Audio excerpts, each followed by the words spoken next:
ప్రభునామానికే మహిమ కలుగునుగాక. కూడి వచ్చిన మీ అందరికీ, కర్మిల ఆత్మీయ సహవాస సంఘ విశ్వాసులందరికీ మన ప్రభువును ఆయన ప్రియ కుమారుడునైన యేసుక్రీస్తు వారి శ్రేష్టమైన నామలో శుభములు మరియు అందరికీ వందనాలండి.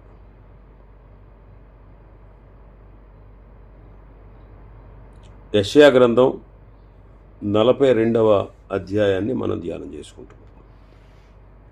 యెషయా గ్రంథం 42వ అధ్యాయం. ఇందులో ముఖ్యాంశం ఏంటంటే మెస్సయ్యాను గూర్చినటువంటి విషయాలు. మెస్సయ్య అంటే క్రీస్తు, అభిషిక్తుడు, విమోచకుడు అని అర్థం. గత దినం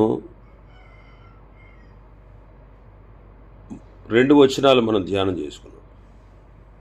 3వ వచనాన్ని మనం చదువుకుందాం. నలిగిన రెల్లును అతడు విరువడు, మకమకలాడుచున్న జనపనార ఒత్తిని ఆర్పడు. అతడు సత్యమును అనుసరించి న్యాయము కనుపరుచును. నలిగిన జీవితాలను, బాధపడుతున్నటువంటి బ్రతుకులను ఆయనే ఉద్ధరించేవాడు. మరి మన ప్రభువుని యేసుక్రీస్తు వారు జాలి, కనికరము కలిగినటువంటి వాడు. మత్తయి సువార్త 9వ అధ్యాయం 36వ వచనం. ఆయన సమూహములను చూచి వారు కాపరలేని గొర్రెల వలె విసిగి చెదరి ఉన్నందున వారి మీద కనికరపడి అని మనం చదువుతాం. క్రీస్తు ప్రభువుని వెంబడిస్తున్నటువంటి సమూహాలను ఆయన చూచి వారు కాపరి లేని గొర్రెల వలె విసిగిపోయారు, చెదరిపోయి ఉన్నందున వారి మీద కనికరపడ్డాడు. కీర్తనకారుడు 103 13, 14 వచనాల్లో మనం చదివితే, తండ్రి తన కుమారుల ఎడల జాలిపడినట్లు యెహోవా తన యందు భయభక్తులు గల వారి ఎడల జాలిపడును. మనము నిర్మింపబడిన రీతి ఆయనకు తెలిసే ఉన్నది. మనము మంటివారమని ఆయన జ్ఞాపకము చేసుకొనుచున్నాడు. మన ఎడల జాలిపడేటువంటి దేవుడు ఆయన. మన ఎడల జాలిపడేవాడు. ఇంకా 147వ కీర్తన మనం చదివితే 3వ వచనం, గుండె చెదరిన వారిని ఆయన బాగు చేయవాడు, వారి గాయములను కట్టువాడు. గాయములు కట్టువాడు. అందుకే ఆయన ప్రేమతో పిలుస్తున్నాడు. మత్తయి సువార్త 11వ అధ్యాయం 28వ వచనం, ప్రయాసపడి భారం మోసుకొనుచున్న సమస్త జనులారా నా యొద్దకు రండి, నేను మీకు విశ్రాంతి కలుగజేతును. ప్రేమతో ఆయన మనల్ని పిలుస్తున్నాడు. ప్రయాసపడి భారం మోసుకొనుచున్న సమస్త జనులారా. ఇంకా ఆయన బలపరిచేవాడు, బాగు చేసేవాడు. లూకాసు వార్త 22వ అధ్యాయం 31, 32 వచనాలు. సీమోను, సీమోను, ఇదిగో సాతాను మిమ్మల్ని పట్టి గోధుమల వలె జల్లించుటకు మిమ్మల్ని కోరుకొనను, కానీ నీ నమ్మిక తప్పిపోకుండానట్లు నేను నీ కొరకు వేడుకుంటుని. నీ మనస్సు తిరిగిన తర్వాత నీ సహోదరులను స్థిరపరచు. స్థిరపరిచేవాడు, బలపరిచేవాడు. మరి శిష్యులు చెదిరిపోయారు. ఎందుకని చెదిరిపోయారు? సైతాను వాళ్ళను పట్టుకుని గోధుమల వలె జల్లించుటకు కోరుకున్నాడు. అయితే ప్రభువు సీమోను పేతురు యొక్క నమ్మికను తప్పిపోకుండానట్లు అతని కొరకు ఆయన తండ్రిని వేడుకున్నాడు. కాబట్టి స్థిరపరిచేవాడు, స్థిరపరిచేవాడు. హెబ్రీయులకు రాసిన పత్రిక 2వ అధ్యాయం 18వ వచనం. తాను శోధింపబడి శ్రమ పొందెను గనుక శోధింపబడు వారికి సహాయము చేయగలవాడై ఉన్నాడు. కాబట్టి బలపరిచేవాడు, బాగు చేసేవాడు, స్థిరపరిచేవాడు, గాయములు కట్టువాడు, కనికరము గలవాడు, ఉద్ధరించేవాడు, ప్రేమతో మనల్ని పిలిచినవాడు మన క్రీస్తు. అయితే అదే వచనంలో న్యాయము తీర్చుటకు ఆయన వస్తూ ఉన్నాడు. న్యాయము తీర్చుటకు ఆయన వస్తూ ఉన్నాడు. అతడు సత్యమును అనుసరించి న్యాయము కనుపరచుడు. క్రీస్తు ప్రభువు యొక్క రెండవ రాకడలో ఆయన తీర్పు తీర్చుటకు రానై ఉన్నాడు. ప్రకటన గ్రంథం 19వ అధ్యాయం 11వ వచనం. మరియు పరలోకము తెరవబడి ఉండుట చూచితిని. అప్పుడిదిగో తెల్లని గుర్రం ఒకటి కనబడింది. దాని మీద కూర్చుండి ఉన్నవాడు నమ్మకమైన వాడును సత్యవంతుడును అను నామము కలవాడు. ఆయన నీతిని బట్టి విమర్శ చేయుచు యుద్ధము జరిగించుచున్నాడు. 96వ కీర్తన 13వ వచనం. భూజనులకు తీర్పు తీర్చుటకై యెహోవా వేంచేయుచున్నాడు. న్యాయమును బట్టి లోకమునకు, తన విశ్వాస్యతను బట్టి జనములకు ఆయన తీర్పు తీర్చును. 72వ కీర్తన 2-4 వచనాలు. నీతిని బట్టి నీ ప్రజలకును, న్యాయ విధులను బట్టి శ్రమనొందిన నీ వారికిని అతడు న్యాయము తీర్చును. నీతిని బట్టి పర్వతములను చిన్న కొండలను ప్రజలకు నెమ్మది పుట్టించును. ప్రజలలో శ్రమనొందు వారికి అతడు న్యాయము తీర్చును. బీదల పిల్లలను రక్షించి బాధపెట్టు వారిని నలుగగొట్టును. కాబట్టి ప్రభు తన యొక్క రెండవ రాకడలో న్యాయము తీర్చడానికి వస్తాడు. 4వ వచనం మన భాగంలోకి వస్తే 4వ వచనం.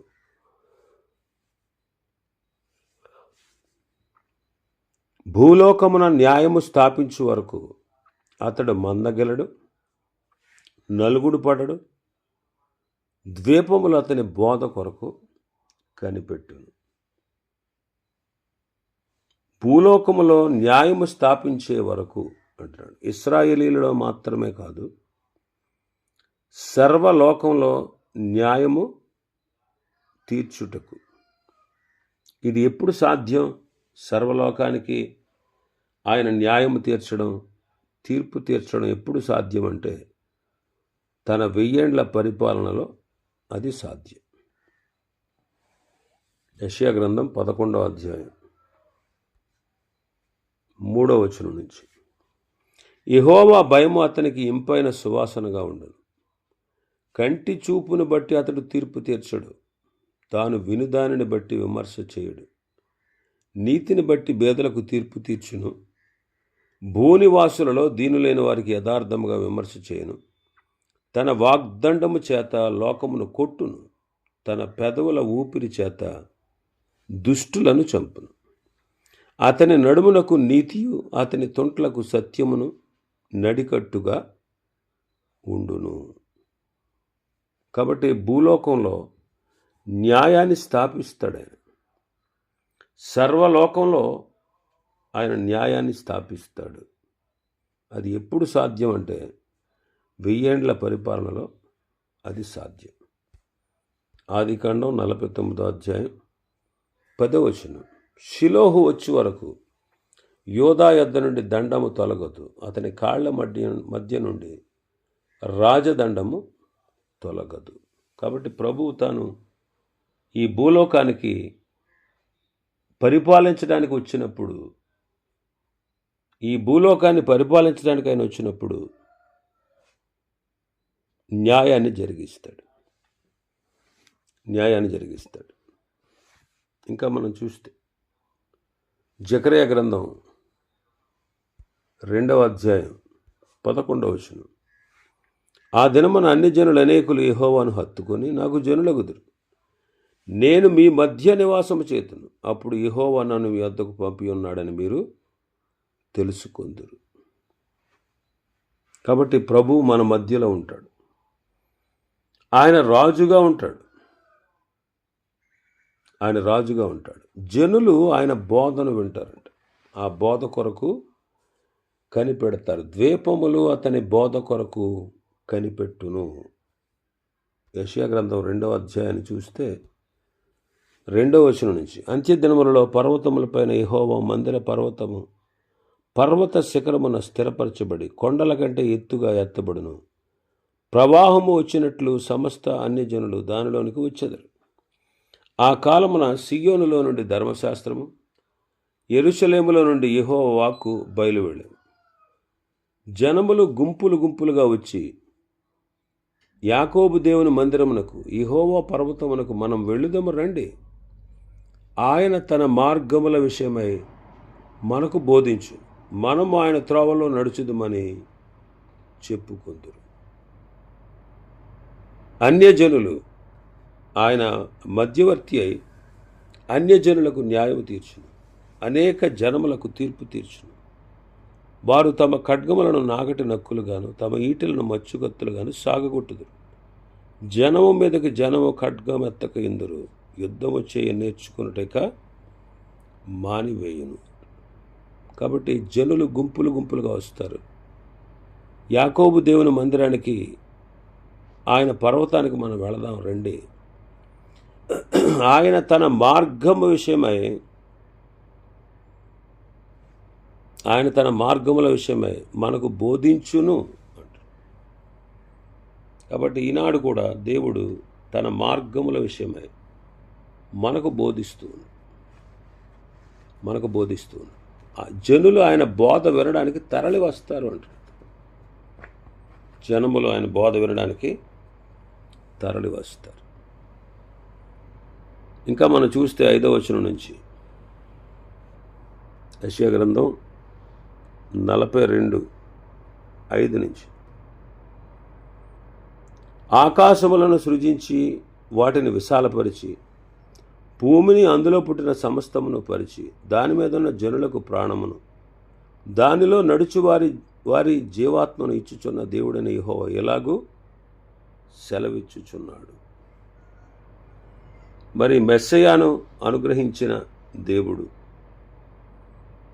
ఆయన ఏ రీతిగా జనులను నీతి న్యాయాలను బట్టి పరిపాలిస్తాడో తెలియజేసిన దేవుడు, అంటే పై వాగ్దానాలు ఇచ్చిన దేవుడు ఎవరో, ఏమై ఉన్నాడో ఈ వచనంలో మనం చూస్తాం.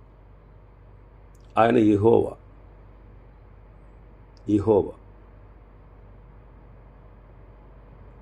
అంటే ప్రభువు. ఆయన ఎవరి మీద దేని మీద ఆధారపడనివాడు, తనంతట తానుగా ఉన్నవాడు. ఆయన దేవుడు. అందుకే ఏమంటున్నాడు? ఆకాశములను సృజించాడు, వాటిని విశాలపరిచాడు, భూమిని అందులో పుట్టిన సమస్తాన్ని పరిచినవాడు, దాని మీద ఉన్న జనులకు ప్రాణాన్ని ఇచ్చినవాడు, దానిలో నడుచు వారికి జీవాత్మను ఇచ్చుచున్నటువంటి దేవుడైన యెహోవా అంటున్నాడు. ఆయన సృష్టికర్త.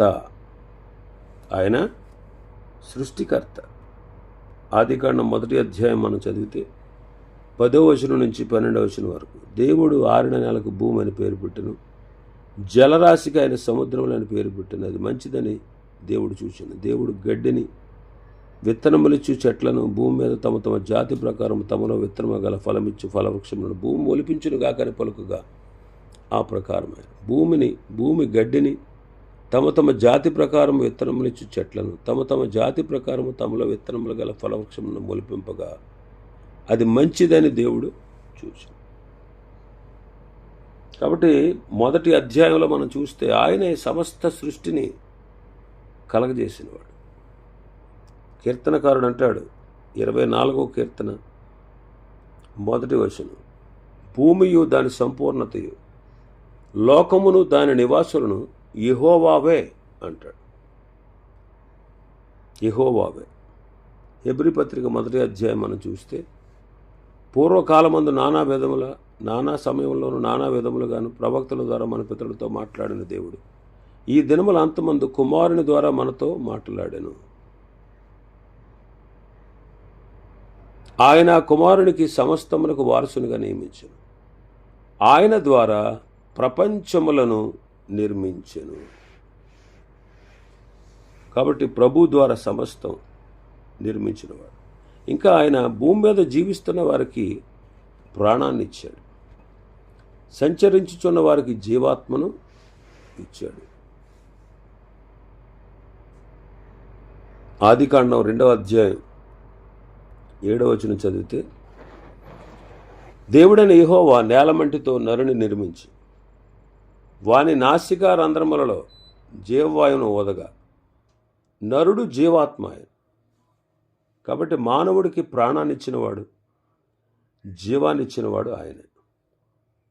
అపొస్తలుల కార్యములు 17వ అధ్యాయం 25వ వచనం, ఆయన అందరికీ జీవమును ఊపిరిని సమస్తమును దయచేయువాడు గనుక తనకు ఏదైనా కొదువు ఉన్నట్టు మనుషుల చేతులతో సేవింపబడువాడు కాడు అంటాడు పౌలు గారు. అందరికీ జీవాన్ని ఊపిరిని సమస్తాన్ని దయచేసేటువంటి దేవుడు, సమస్తాన్ని దయచేసే దేవుడు. ఇంకా మనం చూస్తే మన భాగంలోకి వస్తే 6వ వచనం నుంచి, గుడ్డివారి కన్నులు తెరుచుటకు, బంధింపబడిన వారిని చెరసాలలో నుండి వెలుపలికి తెచ్చుటకు, చీకటిలో నివసించి వారిని బందీగృహంలోని వెలుపలికి తెచ్చుటకు యెహోవానగు నేనే నీతి విషయంలో నేను పిలిచి నీ చేయి పట్టుకుని ఉన్నాను. నిన్ను కాపాడి ప్రజల కొరకు నిబంధనగాను అన్యజనులకు వెలుగుగాను నిన్ను నియమించి ఉన్నాను. గుడ్డివారికి చూపు, గుడ్డివారి కన్నులు తెరుచుటకు అంటాడు. మత్తయి సువార్త 11వ అధ్యాయం 25వ వచనం చదివితే, 11:5 అండి, 25 కాదు, 5వ వచనం, గుడ్డివారు చూపు పొందుచున్నారు, కుంటివారు నడుచుచున్నారు, కుష్ఠరోగులు శుద్ధులగుచున్నారు, చెవిటివారు వినుచున్నారు, చనిపోయిన వారు లేపబడుచున్నారు, బేదలకు సువార్త ప్రకటింపబడుచున్నది. ప్రభు వచ్చింది గుడ్డివారికి చూపును కలుగజేయడానికి. యోహాను సువార్త 9:39 మనం చదువుతాం. యోహాను సువార్త 9వ అధ్యాయం 39వ వచనంలో, ఆయన ఒక పుట్టు గుడ్డివానికి కన్నులిచ్చాడు. ఆయన కన్నులిచ్చాడు అనేటువంటి విషయం, అంటే దృష్టినిచ్చాడు అనేటువంటి విషయం నమ్మనటువంటి శాస్త్రులు పరిచయులు అతన్ని అనేక విధాలుగా ప్రశ్నించారు. ఆయనైనా చేసింది అని ప్రశ్నించారు. అయితే వారు చూశారు, వారు కన్నులారా చూశారు, ఆయన బాగు చేయడం చూశారు, బాగుపడిన వాడిని చూస్తూ ఉన్నారు. అయినా సరే వాళ్ళు మెస్సయాను, క్రీస్తును అంగీకరించట్లేదు. అందుకే ఆయన ఏమంటాడంటే, చూచివారు చూడని వారేమో చూడాలి, చూచేవారు గుడ్డివారు కావాలి. ఆ తీర్పు నిమిత్తమే నేను లోకానికి వచ్చాను అంటారు ప్రభు. కాబట్టి ఆత్మీయ అంధత్వంలో ఉన్నవారికి కూడా, అందుకే చూడండి, ఈ యుగ సంబంధమైన దేవత అవిశ్వాసులైన వారి మనోనేత్రాలకు గుడ్డితనం కలగజేసింది అంటాడు. కాబట్టి మనోనేత్రాలు వెలిగించడానికి, ఇంకా నమ్మి అంధులుగా ఉన్నవారికి కూడా ఆయన చూపు ఇవ్వడానికి, నమ్మి కూడా చాలాసార్లు గుడ్డితనంలో ఉన్నారు. అందుకే సంఘాలకు ఆయన ఉత్తరం రాస్తూ, మరి ప్రకటన గ్రంథం 3వ అధ్యాయం, 18వ వచనం మనం చూస్తే, లవదుకియ సంఘ పరిస్థితి మనం చూస్తాం. ఆయన అంటారు, నీవు ధనవృద్ధి చేసుకున్నట్లు అగ్నిలో పుట్టవేయబడిన బంగారాన్ని, నీ దిశమలకు సిగ్గు కనపడుకున్నట్లు ధరించుకున్నట్టు తెల్లని వస్త్రాన్ని, నీకు దృష్టి కలుగునట్లు నీ కన్నులకు కాటుకుని నా యొద్ద కొనుమని నీకు బుద్ధి చెప్పుచున్నాను. నీకు దృష్టి కనుగొన్నట్లు అంటే గుడ్డితనంలో ఉన్నారు. 17వ వచనంలో చూస్తే, నువ్వు దౌర్భాగ్యుడు, దిక్కుమాలిన వాడు, దరిద్రుడు, గుడ్డివాడవు, దిగంబరివై ఉన్నావు. 4వ మాట ఏంటి? గుడ్డివాడు. కాబట్టి నమ్మి కూడా చాలామంది ఆత్మీయ అంధత్వంలో ఉన్నారు. అలాంటి వారికి చూపునివ్వడానికి వచ్చాడు. ఇంకా మన భాగంలోకి వస్తే, బంధింపబడిన వారిని చెరసాల నుండి వెలుపలికి తెచ్చుటకు అంటున్నాడు. బంధింపబడిన వారిని చెరసాల నుంచి వెలుపలకు, అంటే సాతాను బంధకాల్లో ఉన్నవారు అన్నమాట. ప్రభు అంటారు యోహాను సువార్త 8వ అధ్యాయంలో, పాపం చేయవాడు పాపానికి దాసుడు. కాబట్టి పాపము, మనం పాపులం కాబట్టి పాపం చేస్తున్నాం. మరి పాపానికి ఏముంది? న్యాయంగా దేవుని దృష్టిలో మరణం ఉంది. ఆత్మీయ మరణం, భౌతిక మరణం. ఇది మొదటి మరణం. రెండవది నిత్య మరణం. అంటే ఆ నిత్యము దేవుని ఎదుట అగ్ని గంధకాలతో మండుగుండంలో పాలు పొందాలి.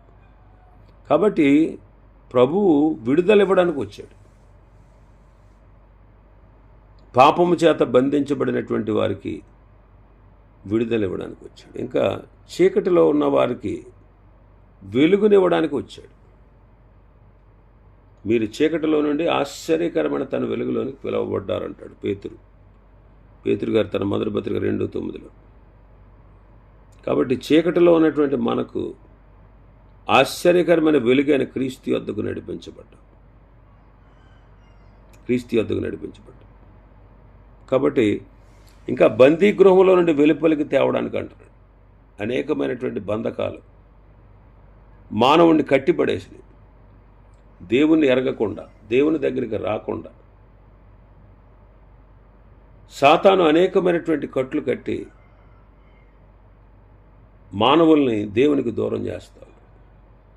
అలాగ బందీ గృహంలో బంధింపబడినటువంటి వారిని వెలుపలికి తేవడానికి ప్రభు తన కుమారుడైన యేసుక్రీస్తును ఈ లోకానికి పంపించాడు.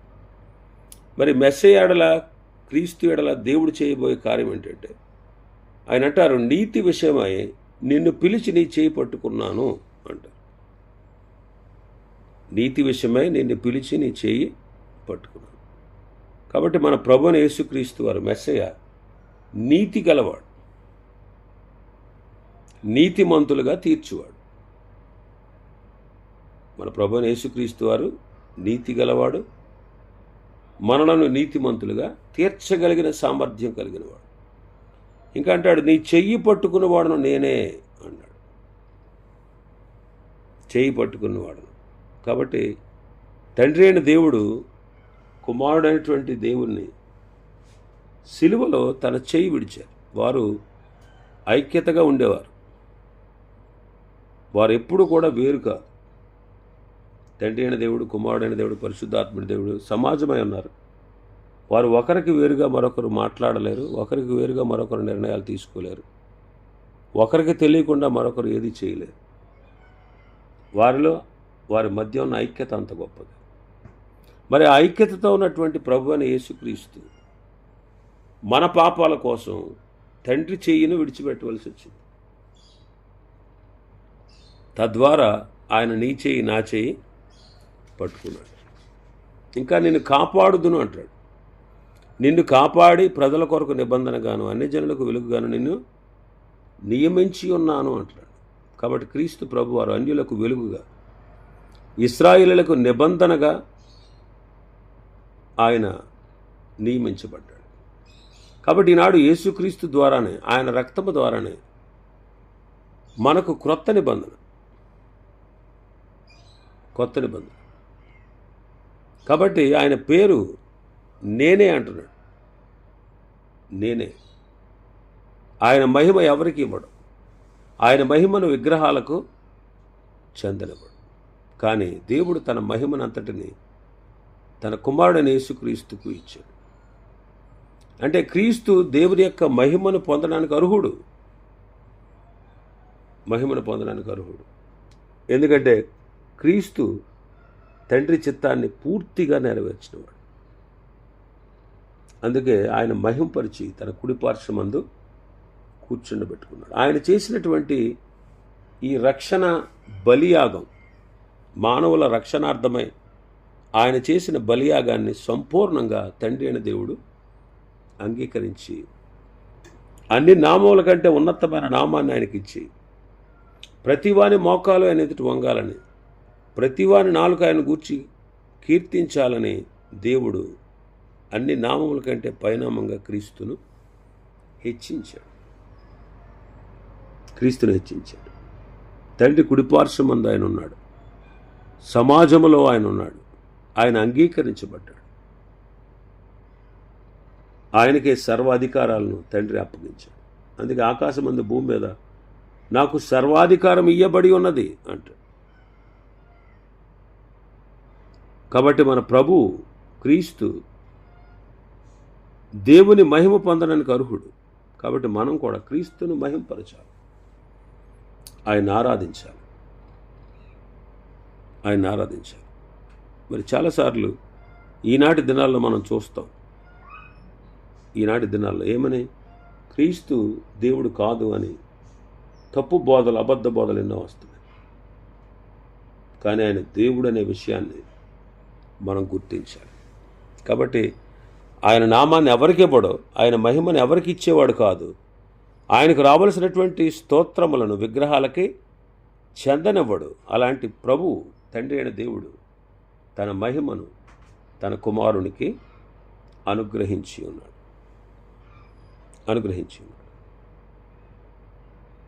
ఇంకా మనం చూస్తే 9వ వచనం, మునుపటి సంగతులు సంభవించను కదా, క్రొత్త సంగతులు తెలియజేయుచున్నాను.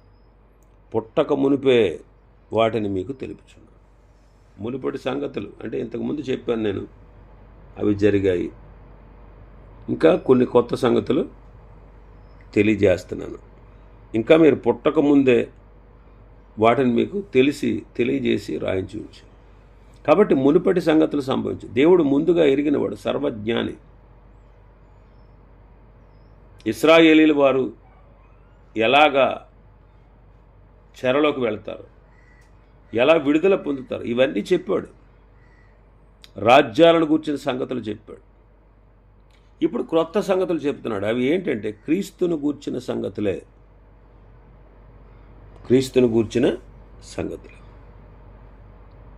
క్రొత్త సంగతులు అంటే క్రీస్తును గూర్చిన సంగతులే. ఎందుకంటే క్రీస్తు సమస్తము ఎరిగినవాడు. ఆయన నీ గురించి, నా గురించి పూర్తిగా సమస్తము ఎరిగిన దేవుడు, సమస్తము ఎరిగినవాడు. కాబట్టి క్రొత్త సంగతులు ఏంటంటే క్రీస్తును గూర్చిన సంగతులే. ఆ సంగతులు ఈనాడు మనకు కూడా తెలియజేశాడు. అందుకే మనం క్రీస్తుని గురించి పూర్తిగా గ్రహించుకోగలిగాం. ఇంకా చాలా విషయాలు ఉన్నాయి అధ్యాయంలో. ప్రభు చిత్తమైతే రేపు దినం మరికొన్ని విషయాలు ధ్యానం చేసుకుందాం. దేవుడి వర్తమాన వాక్యాన్ని మన వినికిడిలో ఆశీర్వదించునుగాక. ఆమేన్.